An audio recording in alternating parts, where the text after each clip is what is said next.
And what do you think she saw? Hundreds, not of hats, but hundreds of these. All bobbing around. What? She said, what do you mean, choose one? Well, see that nice one there? Now that little grey one would do you lovely. Or you could make you a really nice little one out of that. See, what you do is you picture a rabbit. I kills him. I takes him over then, I takes his skin over there to Mrs. Hodges and she makes your hat out of it. What?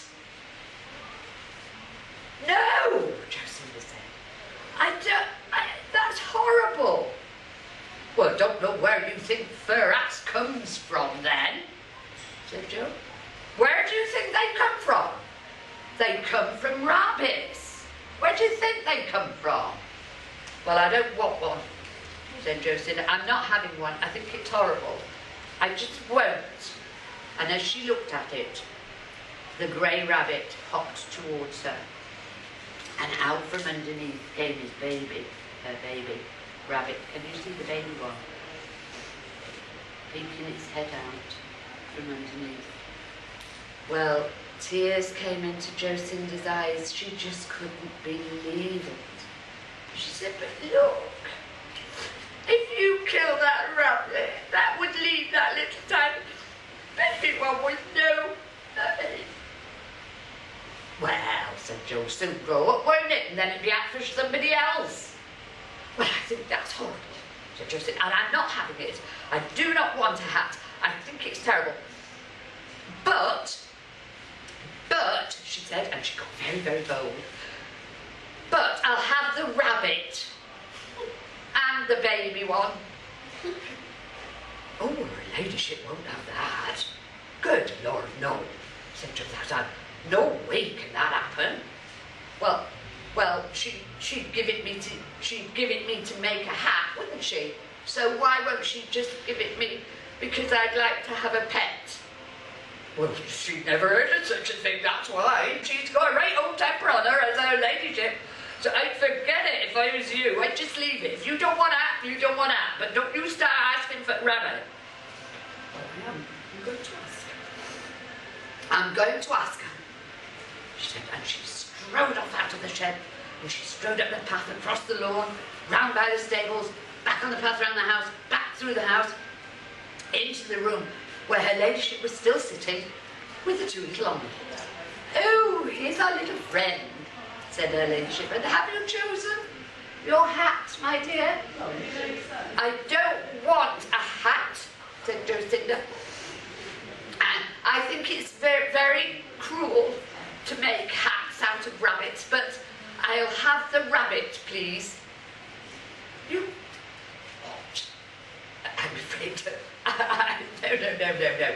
The hats, we keep the hats to make, we keep the rabbits to make the hats and the muffs and the gloves for the family. We don't give away rabbits.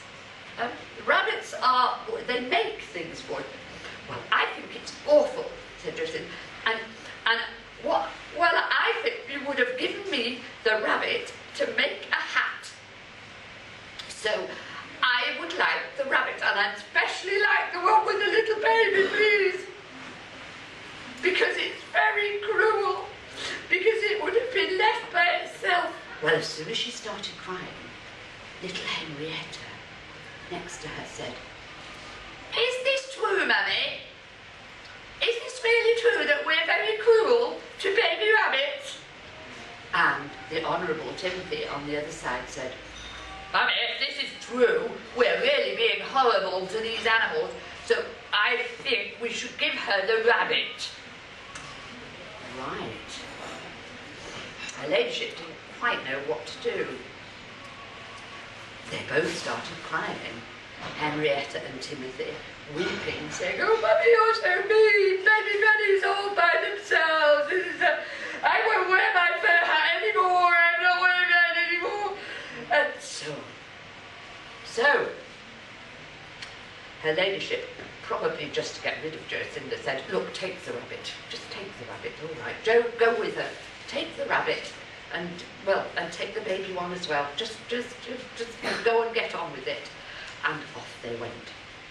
So Josinda went home with both the rabbits, feeling quite pleased with herself. She'd got a rabbit, because you see, remember, at the beginning of the story, there were two things Josinda wanted, weren't there? One was a fur hat, and what was the other one?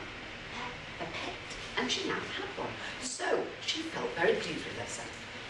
And the next day was going to be Christmas Day.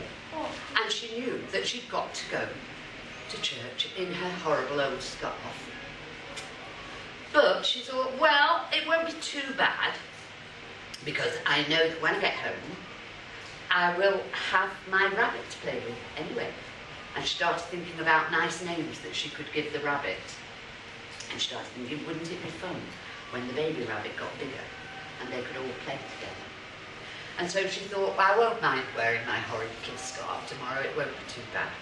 But the next morning, Christmas morning, she and her mum were just getting ready to go out to church. Because in those days, everybody went to church on Christmas Day. Everybody.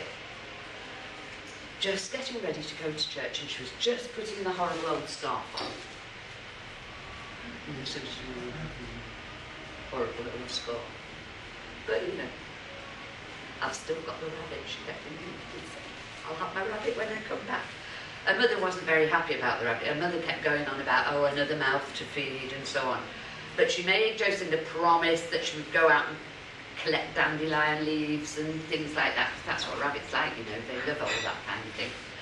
And she said as long as Josinda found the food for her, and she said and she would bring home carrot tops and things like that from the kitchens, and she could see Josinda was happy to have a pet. But just as they were leaving, they were just coming out of the house, and what should happen? But there is Joe, coming down the path with a hat box in his hand. Now a hat box, a big round box like this. And as soon as Josinda saw it, she thought, oh no, they've killed a different, because I said I wanted this rabbit, they've killed a different rabbit to make me a hat, and I don't want it. And so she started shouting at Joe. She started shouting, go away, I don't want it. I know you brought me a hat, and I don't want it. I don't want a fur hat made out of a rabbit. Take it away, take it away. And he said, no, you just calm yourself. You just calm yourself. You don't know what I've got in this box. So just you stop that now. I will tell you something, he said. There was a bit of a revolution going on after you left. A bit of a rebellion by the little honourables, who will no longer wear their fur hats. So her ladyship's had to think again. And she sent you one of the kind that they're all wearing now. And so she opened the box, and there was a beautiful hat that looked like a fur hat, but it wasn't a fur hat.